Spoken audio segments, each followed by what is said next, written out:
Quero saudar você que me acompanha no Santo do Dia.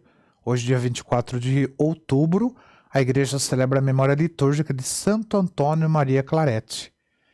Nasceu em dezembro de 1807, num povoado chamado Salente, perto de Vic de Barcelona, na Espanha. Foi o quinto filho entre 10. Seu pai era tecelão e seu lar era cristão. Na família, ele recebeu o exemplo e a doutrina do seguimento de Jesus Cristo, bem como a devoção à Virgem Maria e um grande amor à Eucaristia. Ainda criança, aprendeu a profissão de tecelão com o pai, depois de tipógrafo. A tipografia o influenciaria bastante na ousadia de evangelizar pelos meios de comunicação. Ainda adolescente, Antônio Claret sentiu um forte chamado para se colocar a serviço de Deus como religioso. Por isso, ele decidiu acrescentar o nome Maria ao seu. Ele queria com isso testemunhar que dedicaria sua vida a Nossa Senhora. Ele vê uma vida extraordinária, dedicada a fazer o bem, a caridade e o amor ao próximo. Antônio Maria Claret trabalhou juntamente com seu pai numa fábrica de tecidos. Por causa de sua competência e dom de comunicação, ele foi convidado para trabalhar para os trabalhos, assim, diríamos, bastante rentáveis. Porém, recusou a todos por causa da sua vocação religiosa. Depois, quando tinha 21 anos, ele entrou no seminário de Vic. Seu objetivo era se tornar monge cartucho. Porém, um sacerdote percebeu sua vocação missionária e os dons para ser um homem de ação dentro da igreja. Dócil ao Espírito Santo, Antônio Maria Claret obedeceu. Antônio Maria Claret foi ordenado padre em 1835. Em seguida, recebeu a nomeação de pároco de sua terra natal. Ali ficou durante 4 anos. Depois disso, foi para Roma, mais precisamente para uma entidade da igreja chamada Propaganda Fides, ou seja, Propaganda da Fé, e passou a ser missionário apostólico. Nesse ministério, ele veio anos de árduo trabalho, dedicando-se inteiramente ao serviço pastoral na Espanha. Esse seu trabalho rendeu muitos frutos para a igreja. Por causa do êxito do seu trabalho, ele foi enviado para as Ilhas Canárias, uma região difícil no campo da missão. Isso aconteceu no ano de 1948. Porém, o padre Antônio Maria Claret sentia em seu coração o ardente desejo de iniciar uma obra de alcance mais amplo. Assim, no ano de 1849, junto com os outros 5 jovens padres, ele fundou a Congregação dos Missionários Filhos do Imaculado Coração de Maria. Mais tarde, esta congregação passou a ser chamada de Padres Claretianos, por causa da força do seu carisma. Pouco tempo depois da fundação da congregação, a longínqua diocese de Cuba vivia um tempo de enorme dificuldade. Estava sem bispo há 14 anos.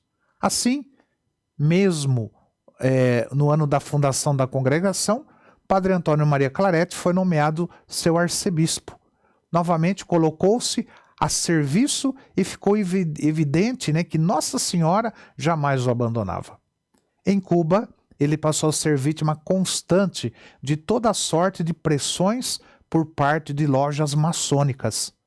Estas faziam violenta oposição aos padres e provocaram vários atentados contra a vida de Antônio Maria Claret. Puseram fogo numa casa em que ele estava, misturaram veneno em seus alimentos, bateram nele várias vezes e o assaltaram à mão armada outras tantas. Porém, Santo Antônio Maria Claret sempre escapava, dos maçônicos ileso e continuava sua missão sem retroceder. Santo Antônio Maria Claret restaurou o velho seminário cubano, que por causa de seu exemplo de santidade passou a receber inúmeras vocações. Apoiou negros e índios, tornados escravos, e procurava libertá-los. No ano de 1855, com o auxílio de Madre Antônia, fundou uma nova congregação religiosa, que passou a ser chamada Congregação das Irmãs do Ensino Maria Imaculada. Mais tarde, receberam o apelido carinhoso de Irmãs Claretianas. Por causa do seu empenho missionário, Cuba ganhara várias outras dioceses. Ele fez questão de fazer visitas pastorais a cada uma delas. Nessas visitas, levava a força e o ânimo para os cristãos que mergulhavam num trabalho sempre mais difícil e sempre mais necessário. Em 1857, Santo Antônio Maria Claret voltou a Madrid, deixando a Igreja de Cuba mais fortalecida, unida e resistente. Em sua volta à Espanha, a rainha Isabel II pediu que ele passasse a ser seu confessor. Mesmo sem ele querer tal cargo para não se envolver com política, ele aceitou, vendo também nisso um chamado de Deus. Nessa época, teve tempo para escrever a sua obra literária e ela cresceu bastante a sua obra. Ele juntou a ela seus incontáveis sermões cheios de sabedoria e no ano de 1868 fez-se solidário com a rainha e acompanhou-a no exílio na França.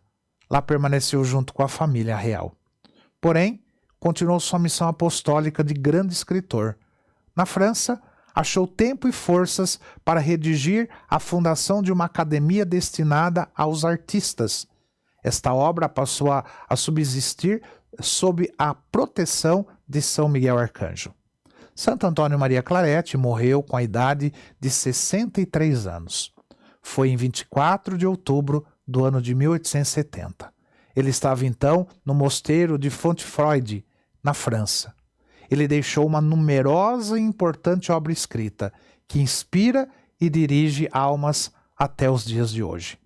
Sua beatificação foi celebrada pelo Papa Pio XI. Este o chamou de precursor da ação católica no mundo moderno. Sua canonização aconteceu em 1950, pelas mãos do Papa Pio XII. Santo Antônio Maria Claret, rogai por nós. Que o Senhor te abençoe, em nome do Pai, do Filho e do Espírito Santo. Amém.